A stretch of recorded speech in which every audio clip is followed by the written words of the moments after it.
Welcome to another edition of Unstoppable Mindset. Today, we get to chat with Candy Messer. Now, Candy and I kind of met at one of the Potapalooza events. We've talked about that here on Unstoppable Mindset in the past, and Potapalooza is one of those things that people go to who have podcasts and are looking for people to interview, people who want to be interviewed on podcasts, or people who are just learning about podcasts, and it's an adventure. So all of that happens. Yeah, isn't it fun? I've gone to all of them, including this last one. Candy's been to most of them. And I'm sure we'll have a lot to talk about with podcasts and all that. But Candy, welcome to Unstoppable Mindset. Thank you. I'm glad to be here. Well, thank you for joining us, and looking forward to having some fun.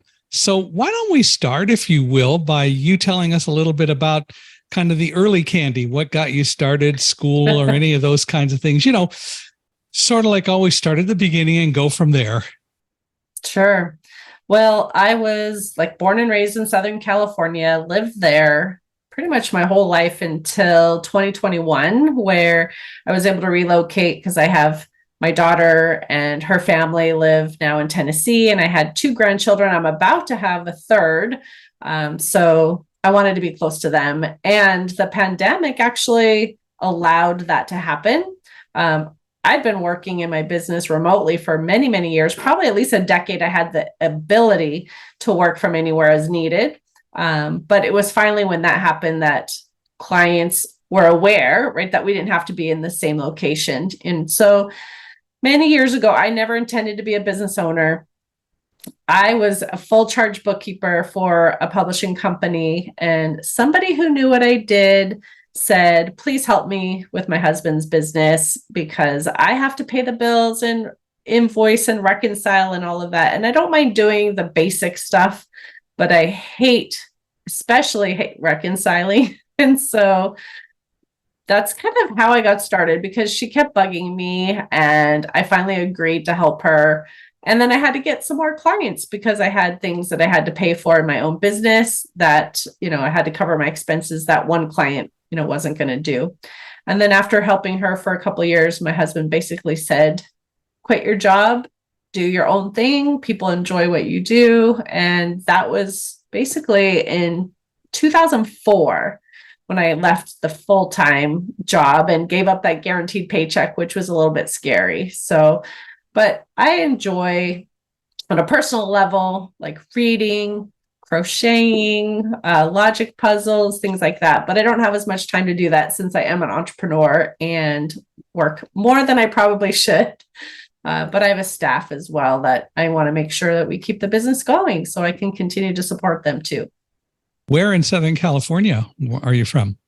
So I was born and raised basically in the South Bay, LA County. And so I lived basically most of my life right in those same cities like Torrance, San Pedro. I lived in Harbor City and Gardena for a bit too, but I would say like Torrance and San Pedro where I spent the majority of my time. Well, then you know where I live. We live in Victorville. Mm-hmm. Yes, I've been through there. My son both my kids played club soccer. And of course, you travel in all different places. And so we'd been out in that direction a few times, even for tournaments or, League Cup or State Cup, things like that. Can't believe how Victorville has grown over the years. I grew up in Palmdale, and as I love to tell people, it was hardly even a blip on the radar scope compared to Palmdale when I was growing up. And we came back down here in 2014, and my gosh, there were at that time 115,000 people in Victorville alone, much less the whole Victor Valley area. It's kind of crazy. Mm-hmm. It became more affordable too for people who really wanted to get into California, but couldn't afford the bigger cities, and so they'd go into those outlying areas. And that's kind of what brought those other cities to be more populated as well. Yeah. And I think it's continuing to grow. It's an interesting place. It's a politically wise, a very conservative area compared to a lot of California. But it's contributing to the economy. So what else can a body ask for? Right, exactly. So what caused you to, why did you actually move to Tennessee specifically? That because that's where kids were, or what? Right. So when the pandemic hit, my daughter and son-in-law were actually living in Ecuador. They had been there since 2018. And when COVID came, basically their country shut down within 7 hours. They were Yeah. told, get out now, or you'll be here for an indefinite period of time. And they hadn't originally thought of leaving, but things just shut down so severely and they had no transportation. Transportation wasn't even running there. It was hard to do anything. And the US government was putting together periodically relief flights out where they were getting some of their citizens back to the United States. And so at one point they had a flight they were able to get on, and it was basically bring, 2 suitcases of stuff with you, and then you had no choice where you're going. It was literally a flight from Quito to Fort Lauderdale. And so basically when they were coming back, there was not really a lot of places that they could be. At the time, my husband and I were in an apartment in Torrance and didn't have a ton of space, but they were with us for about 2 months. But my son-in-law's grandparents said, we have a room in our home, you could come stay with us. And then they ended up in the long run finding a home that they were able to purchase on their own as well. And so they were able to be around family, and it just worked out because now in this little area, my son-in-law has his grandparents and parents, and who also relocated here. And then we are now here. And so there's both sides of the family in one place. And for me, I value family so much. I really wanted to be around my grandchildren, wanted to see them grow up and not just see faces on a screen. And so I get to be around and see their development and help my daughter when, she needs some help. Where in Tennessee? We're in the northeastern area, close to the Smoky Mountains. So I say basically Virginia is about an hour north of us, and North Carolina is 20 to 30 minutes to the east. So right up in that little corner. So it's beautiful here. I love it. I mean, I loved, California too. It was amazing, like weather and the view. I mean, from where I lived, we could still see mountains. We could go to the beach. We could go to the desert if we wanted to. But it definitely is gorgeous here as well. And I really have adapted well, to the move. What do you find different about living in Tennessee as opposed to California from a cultural and other kinds of standpoints? Gosh, there were quite a few things that I had to get used to. I mean, I live in a smaller area. I mean, the county here is only like 66,000 people too. And so I lived in LA County, right, which is a huge number of people. And so like even just yesterday, we experienced where I was talking to my husband, and he was saying like we could go to a location. I'm like, well, I'm not sure if they're going to be open, right? Like in California, everything is open 7 days a week on all holidays, on all major, events, where in towns, things on the weekends sometimes are closed, on holidays, things are closed. And sure enough, a lot of the small restaurants, independently owned, like everything was closed. And so you have to go to like a big chain, like to be open. And where we live, there's not even like really a hotel in the city that I live in. I mean, there's, I think one technically like a little motel or something, but there's not like a lot of that. A few Airbnbs are starting to get established, but it's way different. I don't think Uber even works here, right? Or Lyft, right? So there's those kind of things that you're just used to having all the time that you don't have here.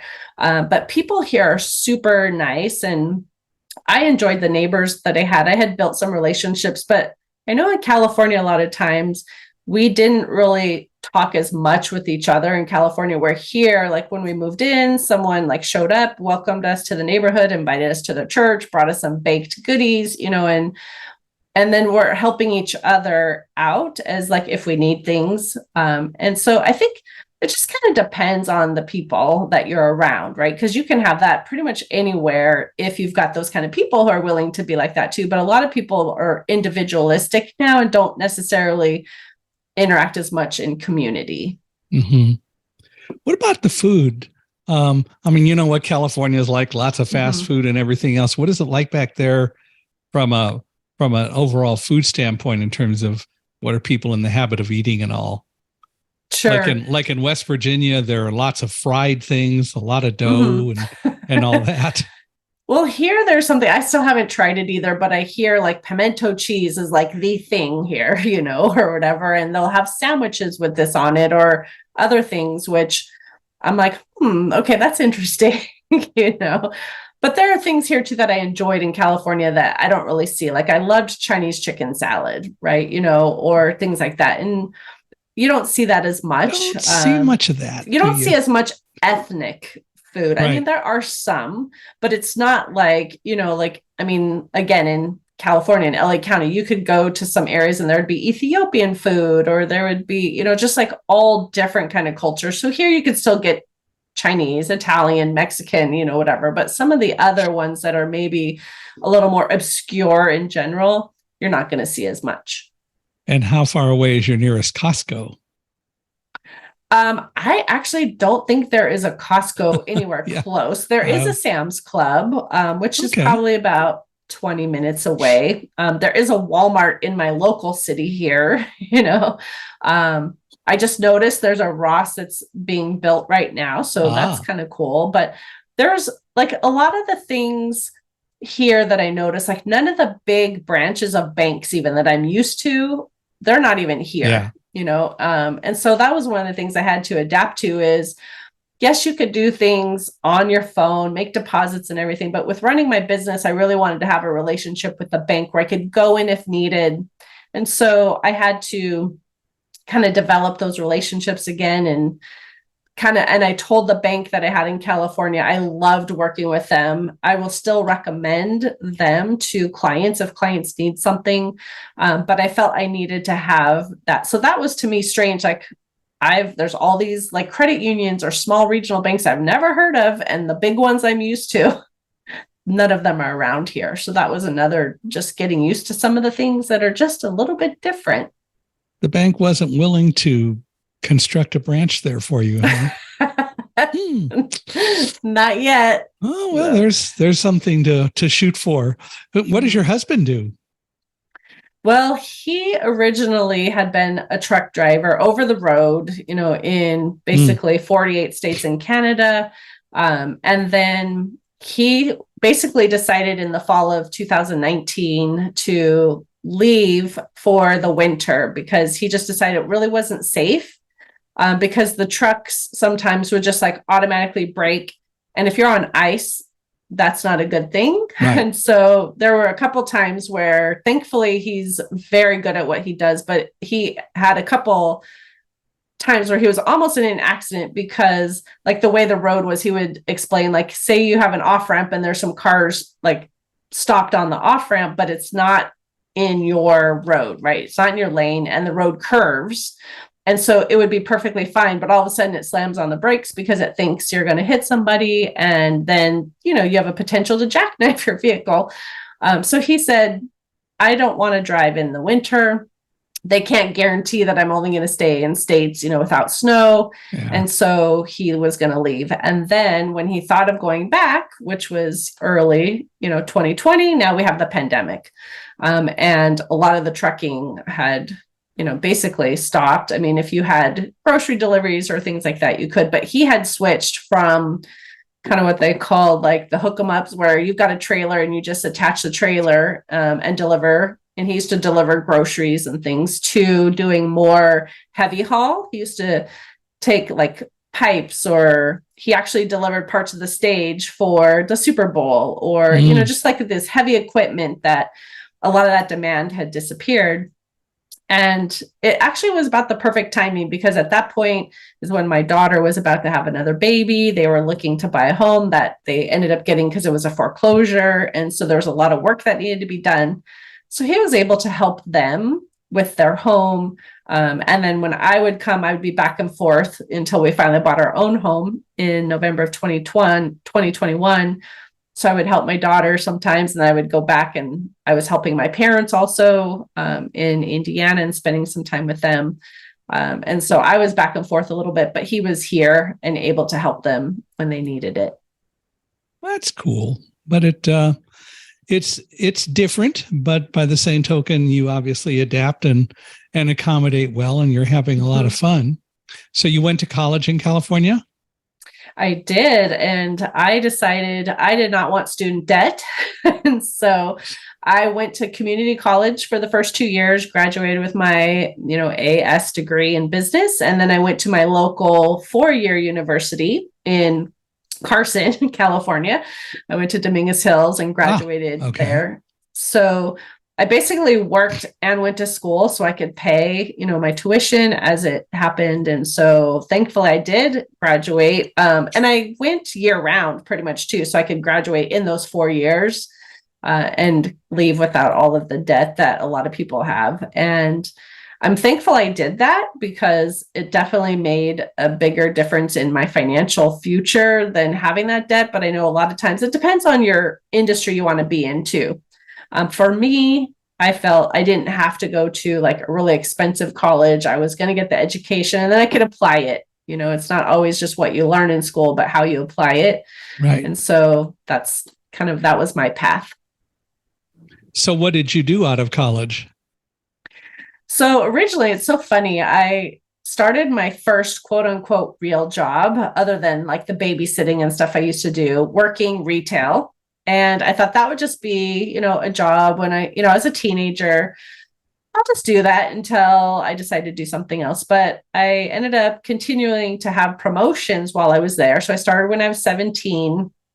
By the time I was graduating college, I'd been promoted 3 times and they offered me a promotion basically as I was graduating to manage kind of all the behind the scenes inventory, stocking the floors. I had anything that you could basically put on your body, I was managing. So they have the hard lines, which is, like your appliances and hardware, and the soft lines. And so I was the behind the scenes manager of all of that. And so over the years, I just stayed in that job because I actually had enjoyed what I was doing. And again, didn't think that I was going to work retail.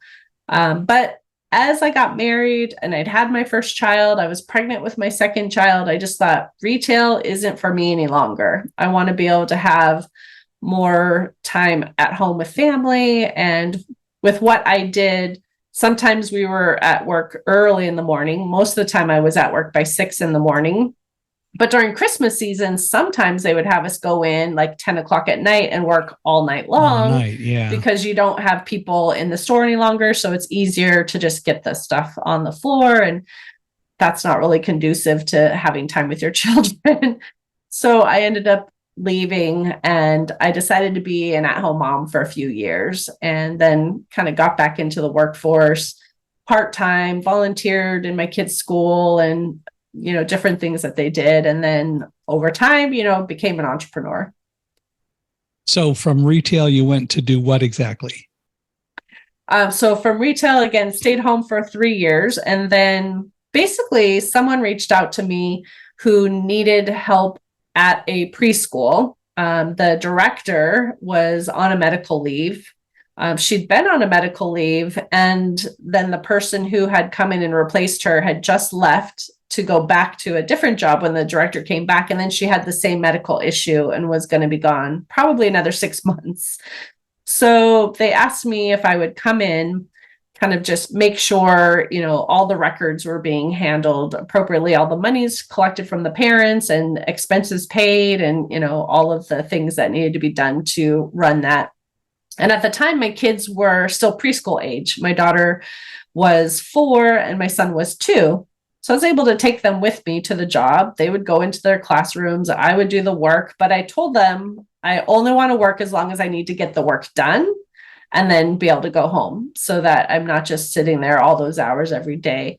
And they agreed, and they had someone else who could work in the office. So if I wasn't there and a parent came in with a question, they basically could get their questions answered, but I didn't have to work full time.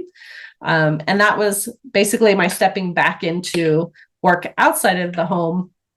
While I was a at-home mom, though, I was a Tupperware consultant.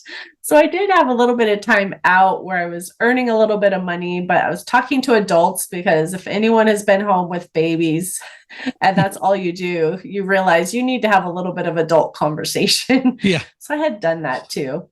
And then basically when that director came back, I was debating, like, what did I want to do? Did I want to stay in like early childhood education and then go back and get the units? Because if you're going to work, you have to have the units in early childhood education. Yeah. Or did I want to do something else? And then I found out about a position where they really needed help on the finance side again in the company. I came in as like an accounts receivable person, and then within a few months ended up being the full charge bookkeeper, because the person handling the other side of things, accounts payable, was going to be leaving the company. So that's kind of how I got back into working in kind of the financial arena and the bookkeeping and all of that. Well, as you said, you worked with someone or you were involved with someone who really wasn't excited about reconciliation and all that stuff. And I can imagine that can be stressful and a challenge at times. And of course, especially during the tax season, life gets to be fun. So you do need to deal with that a lot if you're going to, and have patience to deal with it too. Right. Well, so many people just don't like numbers, reports, all of that anyway. And it's, even if they know what they need to be doing, it's not something they enjoy. So they put it off, right? And then the longer you put it off, the more it is to get caught up. And so then it becomes overwhelming and stressful. And so then it causes them to put it off even longer until the CPA says, hey, I need your information. Right. And so we come and just say, just do what you love. Let us help you. Even if you're good at it, you just don't want to do it. There's no need for you to have to do something that you're not passionate about. So let us help keep everything cleaned, organized, done properly. And sometimes that's an issue too, because the software now has become so easy to use that you can make mistakes because you don't know the right way to do it, but the software lets you do something. And so that can be a problem too. And so a lot of times the numbers aren't actually correct, which can cause some problems, right? And so again, having someone come in and do it, and then you do what you love in your business, I think is ideal. My late wife never liked to work with numbers. Of course, actually, she went to the extreme. She said math lies. She could perform a calculation on a calculator 3 times and get 3 different answers. And we never could figure out exactly how that happened. So she just said math lies. It's as simple as that. Well, I think if you've ever seen those equations too, that will say like, what's the answer to this, right? And it will have, like 5 + 3 to the second power in parentheses, a number. And so you have to know the order of operations. So you'll get people who will say different numbers because they don't know. And so you could come up with different answers. Well, she did. The math wasn't grossly complicated, but things happened. And at the same time, she handled all the basic stuff for our business to keep the invoices and all that, but wasn't a great fan of it. And we have some wonderful people who we work with who now, since she's passed, also really helped me with the books and all that, because that's something that they're going to be able to do a lot better than I. So I keep track of the day-to-day things, but work with them, and it works out well. But it was always funny to hear her absolutely swear that math lies. But she did it. And the other side of it is that there were times in our 40 years of marriage where we had some economic problems and lived off of some credit cards and all that. And she laid out the strategies to come back from that. And, for example, would not make minimum payments on credit cards and other things like that, to the point where we don't have credit card debt. And I've even gone to a little bit more of an extreme than she. Fortunately, the credit cards that I do have are structured and with organizations where I can tell them each month pay off the balance, so I don't even have to worry about it. And I did set that up with Wells Fargo earlier this year, and somebody didn't make it. They messed up, and it didn't pay off the entire balance. I paid it off the next month, and I also made them take back the finance charge because they found in the record where I'd asked that it be set up to pay off the full balance. So, but I really am glad that she did all the things that she did. And so we don't carry any balances, and I wouldn't have it any other way. Mm-hmm. And that's one of the things that I talk to people about too, and say, if you are going to have a credit card, unless there is an emergency or something too, and you really just don't have another choice, it's okay to use them during the month, but make sure you pay that in full, right? And if something does happen and you are not able to pay it in full, I also recommend don't waiting until that payment due date to make a payment, because the way the interest works is it's interest on the average balance. So if you can make a payment every week, just make a smaller payment every week even, and reduce that throughout the month, you're going to pay less interest overall. So even if you pay the same amount, you think, say I owe $120, instead of paying $120 when it's due, pay $30 a week. Yeah. And then that will help, reduce the amount of interest. But one of the things that I think I do say, if you can manage it and not have the balance carry over, a lot of times you can get cash back on your purchases too. And so I always recommend get the cash back, accruing on your card, and then apply it to your balance to pay down that balance even. And so even if it's 1 or 2%, it's 1 or 2% that you don't have to pay out of your own pocket. And it's things that you have to pay anyway, like utilities or something. Put those on your credit cards if you can. And then again, automatically pay that credit card every month, pay it in full ideally, but then those types of things are going to accrue those values for that credit and then apply it back to your statement. So it saves you a little bit of money in the long run. So that's a wise use of credit, in my opinion. And the reality is every little bit helps when it comes to making payments. So even if it's 1 or 2%, it still helps over the long run. Exactly. So I'm really glad that at this point we don't have that. I don't have that hanging over my head, which I'm really pleased about and grateful to her for sticking to it, which she did, even though math lies. But she still, stuck with it, and made it all work, which was really pretty cool. So you have been doing bookkeeping now for how long? Well, I say I officially started again with my own business in 2022, but I started in 1998 back working with that preschool and then becoming the full charge bookkeeper for the publishing company. So, here we are like 25 years basically of doing the bookkeeping and things like that too. So, and your company today is called what? Affordable Bookkeeping and Payroll Services. And that you started in 2022? Yes. So technically, though, so when the first person asked me to help her, and it was just me, I started it actually with a different business name. I just called it Bookkeeper for You. And then in 2005, I opened an office. I was actually sharing space, with someone. And she said, my business has the name Affordable in it. If you just name your company Affordable something, we could just share the same phone lines. We could, we'll just answer the phone Affordable. And if it's for me, I'll take it. If it's for you, you'll take it. And I was like, well, I do bookkeeping and payroll. So how about Affordable Bookkeeping and Payroll? So that's how the name actually came about. And so I kind of track that. Yes, overall, I've had my business since 2002, but 2005 is when I changed the name and basically started actually with an office. And then I hired my first staff member in 2006. And so it's kind of like two different starts. Yeah. If that makes sense.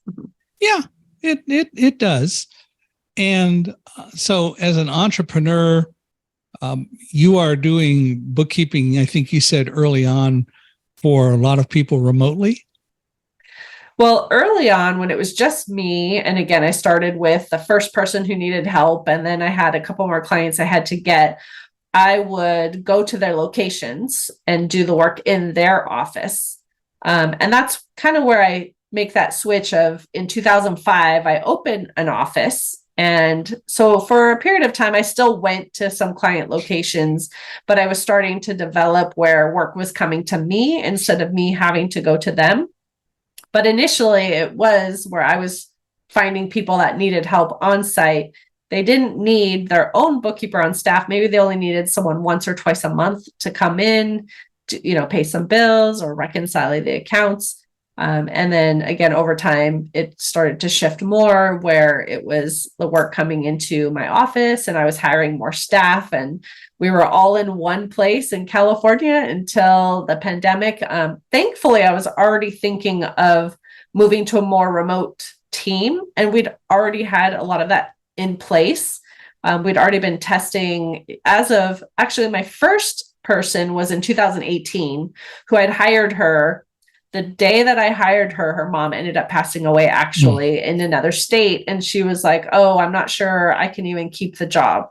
And I said, well, we could be flexible, work on your schedule. If you need time off, periodically, we'll work it out. And then that was in May of that year. And in November, she said, it's just been hard. I feel like I'm not giving everything I need to because I'm not able to work as much. And I said, well, why not?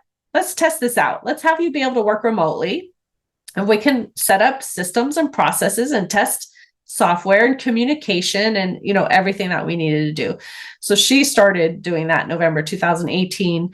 By the fall of 2019, we were getting all of the staff prepped, and each person worked a different day from home. So most of us were still in the main office, but one person was at home, and we were testing everything out again that way. And then we were going to start moving into 2 days a week. And then we were going to do 3 days, until we finally just got everyone in place.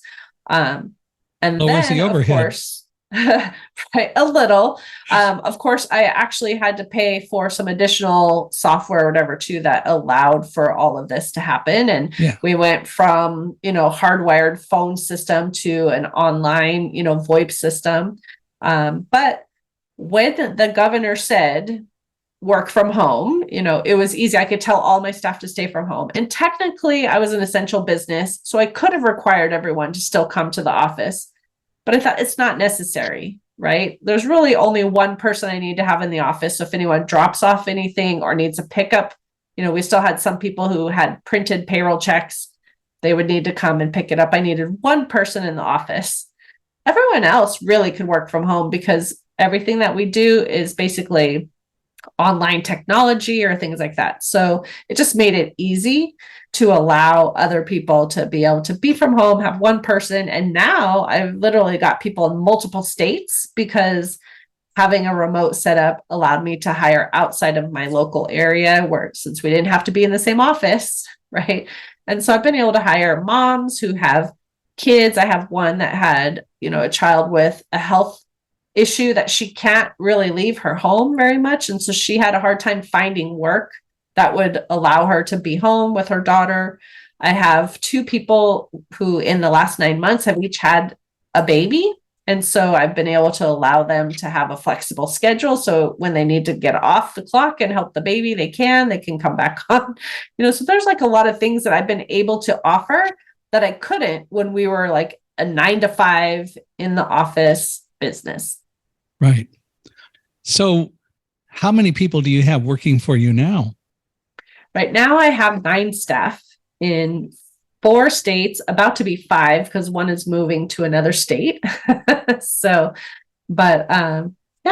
and again, it's now a mix of, I used to have mostly full-time, and now I have more part-time than full-time because again, the flexibility that I'm able to offer.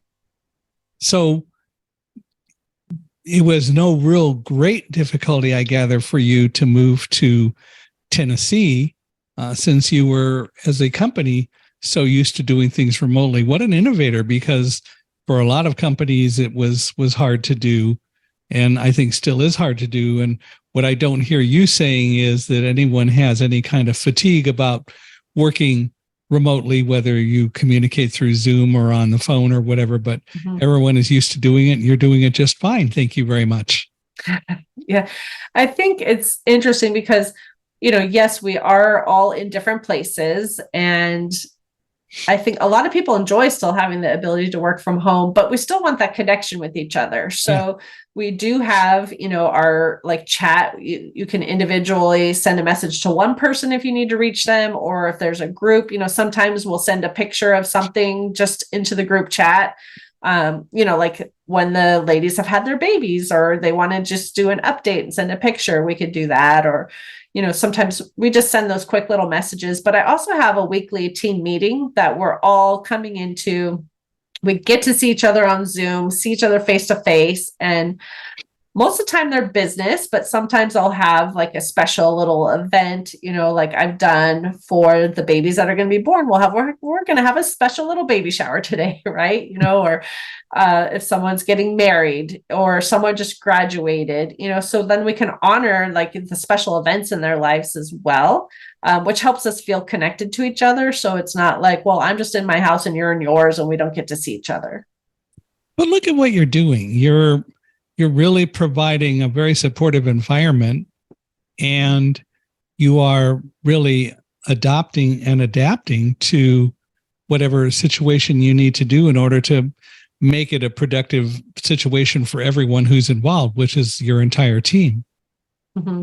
Well, I'm just thankful that we had been putting into place the ability to work from home, because if we hadn't had that already in place and that shutdown had been ordered, it would have been more difficult for me to allow staff to immediately work from home because our phone system wouldn't have been set up properly, or the way that we could get the data that we needed, or things like that. So I'm just thankful, because at first I was like, how do you know when you have someone at home, that they're going to work as effectively as if they're in an office, And so I'd actually had an employee in the past that actually stole time from me. If I wasn't in the office, she would extend her lunch break and have people cover for her or different things. And when I found out about that, like I was just pierced, like in my heart. It was just like, I trust people. I'm loyal to people. Like I kind of expected, I guess, in return, like if that's how I am, that's what I'm going to get. And so there was a huge trust issue at first about like, can I trust people if I'm not actually going to see them? Because if this could happen in an office, when I went out to meet a client or do a networking event, what is going to happen if, we are not in the same room? And I can't say that every single person hasn't, done something maybe that wasn't 100% honest, right? I don't know for sure, but based on the team that I have and how everybody does what I see needs to be done, like, I don't think that there's anything going on. And if somebody is not quite as productive, is it as important now to just make sure that they're on the clock for the 8 hours, or is it more important to have the work that gets done, right? And so that's what I have to look at is they're accomplishing the work, right? Right. Well, and it's always a value judgment, but it's great when you pretty much have mostly or most all the time people who are doing things the right way, doing the right thing, and you don't have a lot of dishonesty. And there's no need to be dishonest. I think mostly people want to be honest and tend to be, which is great. Right.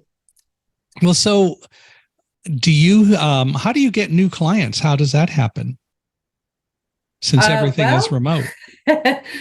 Interesting enough, we still get, originally when I was first starting my business, a lot of the referrals I had were from professionals like a CPA, a financial planner, maybe a business banker. But over time, we've had a lot more people finding me through like a Google search or sometimes Yelp or things like that too. But I think because I share so much content, I was, back from, at least 10 years ago, I think I started a blog, a written blog. Now I do video blogs. Now I, of course, have my podcast as well. And so I think because I'm putting out so much content now that people are searching and finding us, and reaching out. And then I've done a few videos, especially I've had a lot of people reaching out to me because I did how-to videos on the employer retention tax credit, which a lot of people have probably heard about. There's a lot of aggressive companies out there too, telling everyone you qualify for $26,000 per employee, which is a lot of times not true. But what I did was I showed people how to claim that without even having to pay a professional to do it, right? So I walked them step by step. Here's like the worksheet. Here's how you put it on this form. Here, send it in. But people would still reach out and say, well, I have questions. I'm not sure if I'm doing this right.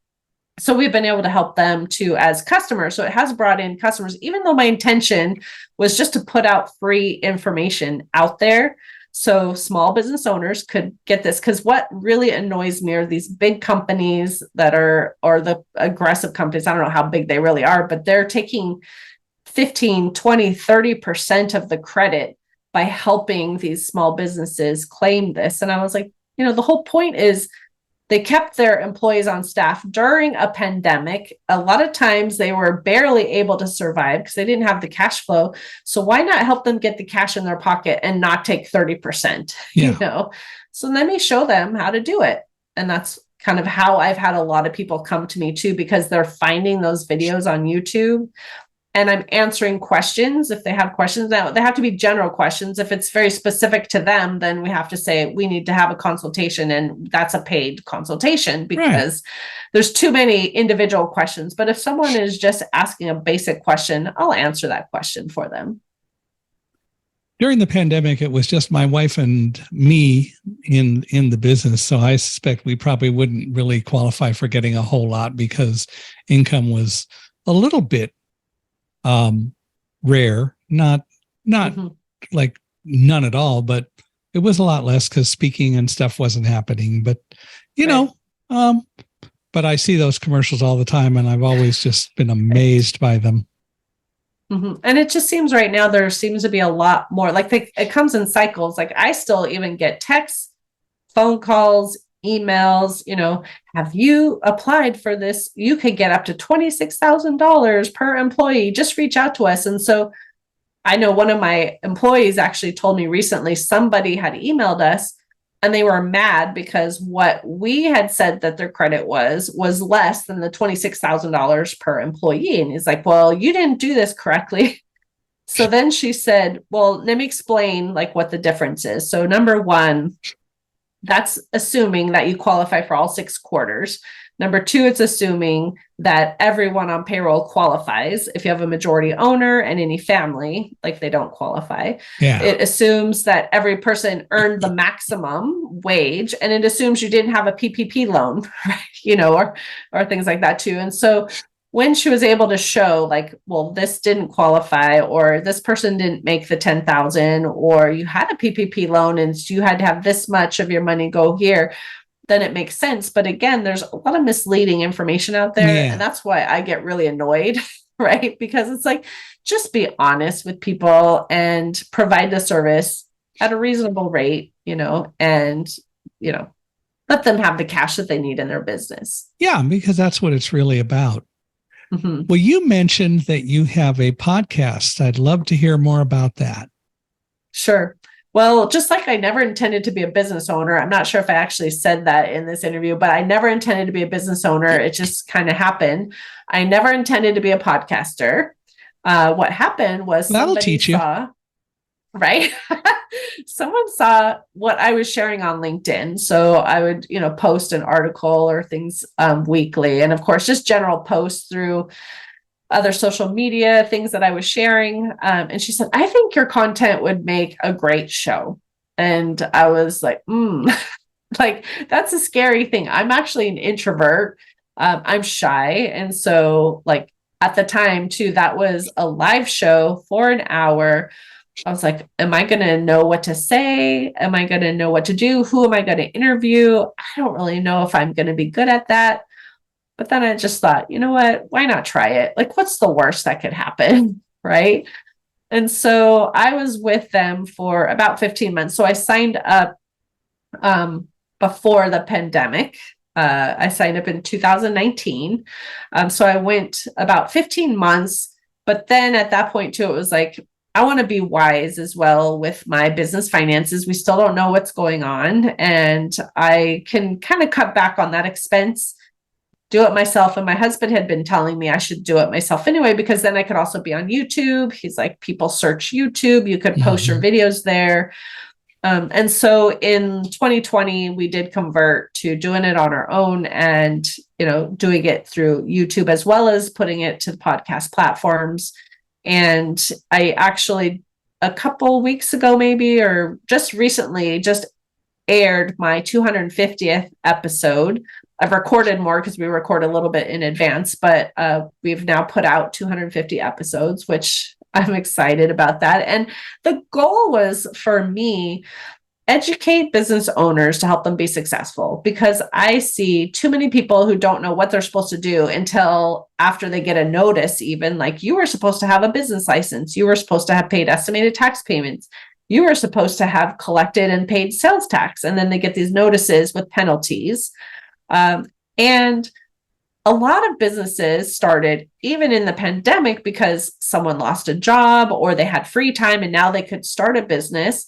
And they had a hobby, they had an interest, but then they didn't understand like all of the things about having capital, understanding profit versus cash flow. Like there's things that they just didn't know. And so many businesses have failed. And I don't want to see that happen. So I interview experts. We don't talk just finance, but I interview experts in a vast array of topics to educate entrepreneurs. So if they need help with, sales, understanding what they can do to put together a presentation, for a potential client, or maybe they need human resources assistance, or maybe they need to understand what they should have in a contract. What are the types of things that business owners should know? Because most of the time we're solopreneurs doing it all ourselves and we don't know what we don't know.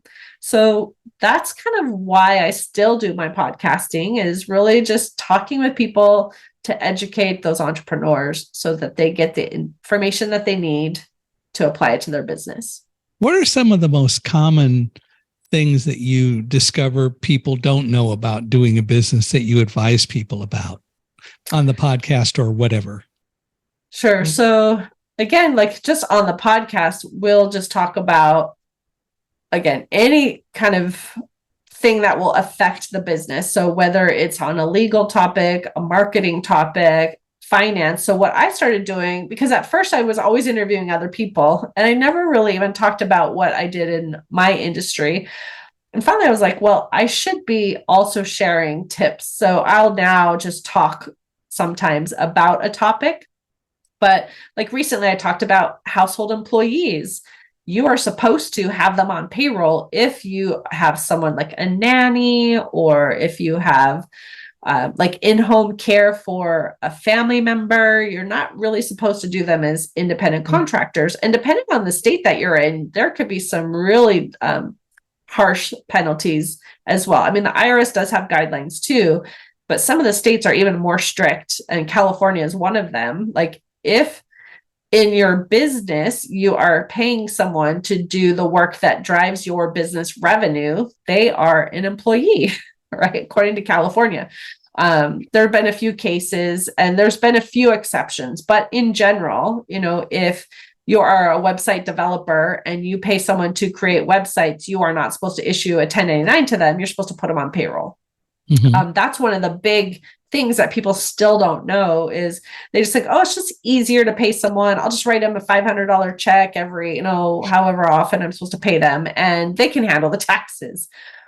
And if something happens, and, it's great when everything's fine and dandy and you're in a great relationship, but what if something happens and now there's some type of fallout, that person no longer works for you, and then they go file for unemployment?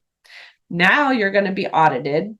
You potentially are going to pay for all of the staff that you have. So we had someone that came to us, I think it was about 2 or 3 years ago, that they had been paying everyone as independent contractors. One person left the company, filed an unemployment claim, and then the state agency came in and said, oh, you had all of these people you were supposed to have paid as independent or that you paid as independent contractors. You should have paid as employees, and now we're going to penalize you this much. And it was a pretty stiff penalty. And the lady was like, well, I didn't know. But the government doesn't care that you didn't know. Mm-hmm. They say you should have known. So that's one of the big things that I see, is people really just don't know. You should be putting someone on a W-2 and not paying them as an independent contractor. I had someone come to me once too, that when I was talking with her and wanting to go through kind of the compliance checklist, and I asked her, do you have a business license? And she said, oh, I don't need a business license. I have a DBA. Those are two Two different completely different things. things. And so I think a lot of times there's just a lot of confusion around what do you need for your city? What do you need for your county? What do you need for your state? What do you need federally? And so that's where a lot of mistakes happen and penalties arise because someone just didn't know what they didn't know. And if you would have done something on time, you wouldn't have had the penalty. But now it's too late. And now you have to pay this extra fine. Well, we've, I know personally, worked very hard to have a good accounting group that helps us with taxes and helps us with everything relating to the business. And I never have any qualms about calling and asking, are we doing this the right way? And I agree with you that, you know, I know what I don't know, which is a whole lot, which is okay. That's fine as long as I can deal with someone and reach out to someone who does know. And I think that that's really the important part about the process. We shouldn't make assumptions because there are just too many ways that we mess up and don't necessarily understand it. And so I hear what you're saying. Well, and I think that's where it's important to understand the value of working with professionals, right? Having an actual CPA that could help you with tax prep instead of just going to H&R Block or, you know, some of those others where you're not going to even have a relationship with that tax preparer. A lot of times they turn over so fast. Every year there's someone new that the person who helped you in the past isn't even there, doesn't know your specific business, you know, or a financial planner working with them to figure out what should you be doing, planning for things now, for your future, whether it's just your business, your personal, everything kind of commingles a lot of that too. But really seeing the value of what you're getting from working with someone. So it's the same thing with us. If someone just sees us as like transactional, we're just going to post some things and they're going to be able to go to the CPA, that's not as great of a relationship that we want to have as much as we want to be an advisor. We want to be able to help you understand your finances. What can you do to make improvements to improve your cash flow, like have better profitability, you know, but a lot of times people see like the dollar sign and they're like, oh, but you know, the computer should be doing everything. Why would I pay you this much? Right. And the computer doesn't do everything. That's, you know, not a fact, but some people just see it as a commodity because they have to pay their taxes. Somebody has to do the income tax return. So they have to have a CPA, and then they need someone like us to do the bookkeeping. So the CPA knows what to put on the tax return. But if you don't see that as an investment in your company, you're going to want to pay the least amount. You're going to want to have the least interaction with them as possible, right? And you get what you pay once for. A year.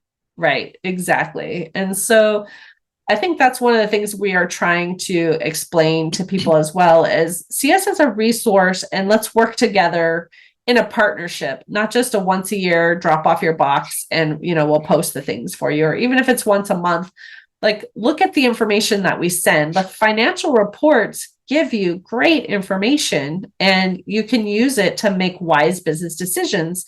If you don't even look at that, how do you know if you're, you know, doing well? Just because you have money in the bank doesn't mean you're profitable. What if you, you know, got a loan or you got a grant or different things, right?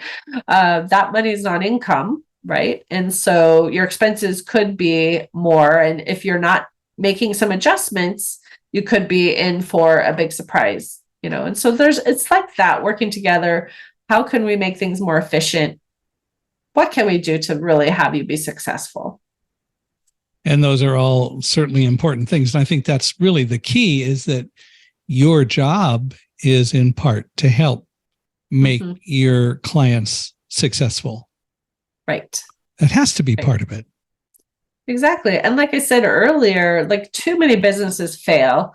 Often they don't have the capital they need. They don't realize, you know, you need to have more money to run the business than you think, especially when you're launching a business. A lot of times people don't realize everything that it takes, you know, to be able to run a company. Now, if you have a service-based business, especially if you're working from home, you're not going to have as much overhead, right? If you're going to try to sell a product, if you have an actual location that, you know, you have your overhead, rent and utilities and, you know, all of that, then it's going to cost you more. But I usually tell people if you're going to be running your business, and you're coming up with your budget and your estimates, first go ahead and create, what do I think I'm going to make? What do I think my expenses are going to be? And then reduce your income and increase your expenses, right? And then that may be a more realistic picture. Yeah. And if it actually is, the income is more than you thought, fabulous. If the expenses are less than you put on your budget, wonderful, right? You have more available to you that you can then invest into your business again, or, put away for those unexpected things that happen, because we all have unexpected things that happen that, you want to have that rainy day fund set aside. Yep, absolutely do. And it's important to do that because you just never know what's going to happen. Right. So what do you do when you're not doing business stuff and being an entrepreneur? Well, like I said, now that I am close to family here too in Tennessee, I love to spend time with my grandchildren. Like I said, I'm about to have a third within the next couple weeks. And so again, I'll be helping as much as I can because it's never easy to have a newborn, let alone when you have toddlers and, children. My daughter will now have 3 children, 4 and under. So she's going to have her hands full. When I'm here, I've actually been learning some gardening. I didn't get to do too much ever really in California. I mean, when I lived in San Pedro, we had a little bit of space, but not much. But other than that, I never really had a place to really plant. And so I'm trying some things. Last year, I actually did really well with some squash, spaghetti squash. I mean, spaghetti squash, I didn't even tend. I actually had started like a compost and then threw some seeds in there, and the seeds just took off, and I ended up with 9 spaghetti squash without even intending to. But we had grown some jalapenos, although my husband said they weren't hot enough. He said they're too mild, throw those seeds out for next year. Let's get hotter ones. But so, cilantro is doing well, oregano is doing well. So I've had some success. And then this year I'm also working on a few new vegetables. So that part has been fun. And, we see what works, what doesn't, and learn from it. And then when I'm indoors, I do love to read, or I crochet. I make gifts a lot of times for people. If I know they're having a baby or something too, I'll make like a baby blanket, or like a beanie and booties and a pacifier clip, or, just different things. So when I have the chance, I will put that together and give that as a gift. But those are kind of the things I enjoy. I wish we could do more growing of trees up here. Like I'd love to grow a peach tree and some of those things, but we live up on the high desert, and so it just doesn't work. And the biggest reason is it gets too cold in the winter. We don't get the snow, but we get the cold. We get cold here too, but we were told that certain things will do well. So we actually planted last year, and we were told it will take 2 to 3 years to really see fruit. But last year we planted apple trees, and this was the thing. It was like, you have to have some that pollinate each other, right? And so this one pollinates this one, but doesn't pollinate this one. So we had to get like a Macintosh that will pollinate these other 2, that we got. And then we did get a peach, a plum, persimmon, and cherry as well. So, we'll see. And now we have a lemon too, which again, we were told citrus doesn't do well when it gets really cold, but then we've been told here that it still will work. And so last year, we bought a lemon tree, but we brought it inside. We left it in the bucket. We brought it inside during the winter, but it's continuing to grow. So about 3 weeks ago, we planted it outside. We'll see, we'll see what we have to do to protect it, but we're going to try. One of the things that we did, we had a lemon tree and I guess a lime tree when we lived in Mission Viejo, and it got cold enough that sometimes during the winter, we put a plastic bag over it. We kept them in a bucket. We would just put a plastic bag over it, and that was enough insulation so the tree survived. Interesting. We just did it at night and then took it off, but well, this has been absolutely fun to do, and I really appreciate you coming on. Do you have any other kind of final words of wisdom that we should pass on to folks? I would just say, whether you are, a business owner or not, really just look at your financial picture and plan for your future and see, what can you reduce in your expenses that are not necessary. So many people will buy those subscriptions and forget about them or not use them, so really just maybe audit your expenses, see where you could cut some things out that you're really not using, and then put that money away into something that's going to grow over time. And then, you'll benefit from that. Well, that is wonderful. And I really appreciate you saying that. If people want to reach out to you, how do they do that and learn more about you and maybe engage your services? Sure. Well, I'll go ahead and say for my podcast again, you can find that it's called Biz Help for You. Biz, B-I-Z. B-I-Z. Biz Help for You. Help. And then for is spelled out F-O-R, not F-O-U-R, but F-O-R. So Biz Help for You is on YouTube. You can also find it on many podcast platforms. And then my website is abandp.com, or if you want to type out the full thing, affordable bookkeeping and payroll.com. But you can find out a little bit more about us there. And of course, I'm on social media. You can find me on LinkedIn. I do have a business Facebook page as well, but I do a lot on LinkedIn too. So you can connect with me there, Candy Messer. And I would love to just connect more with people who have some questions. We're willing to be here as a resource. abandp.com is the and sign, or A-N-D? It's A-N-D, so it's spelled out. So abandp.com. Well, thank you for coming on, and hopefully we'll see you at the next Potapalooza, but I really appreciate you taking the time to do all this today. Now it's getting to be dinner time for you, which is yes. which is always an important time of the day. But I'd like to thank you all for listening to us as well. If you'd like to reach out and comment to me about our episode today, or have any thoughts about future guests, we're always looking for guests. So Candy, if you know anyone that you think we ought to have as a guest, always looking for suggestions. We'd love introductions. You can reach me at Michael H.I., M-I-C-H-A-E-L-H-I, at Accessibe, ACCESSIBE.com, or go to our podcast page, www.michaelhingson.com/podcast. Love to hear your thoughts. Always looking for input. And of course, please give us a 5-star rating wherever you're listening to this podcast. We appreciate your ratings and your thoughts all the more, and love to get them. So please don't hesitate to do that. And again, Candy, thank you very much. This has been absolutely fun and delightful to do with you today. I enjoyed our conversation. Thanks for the invitation.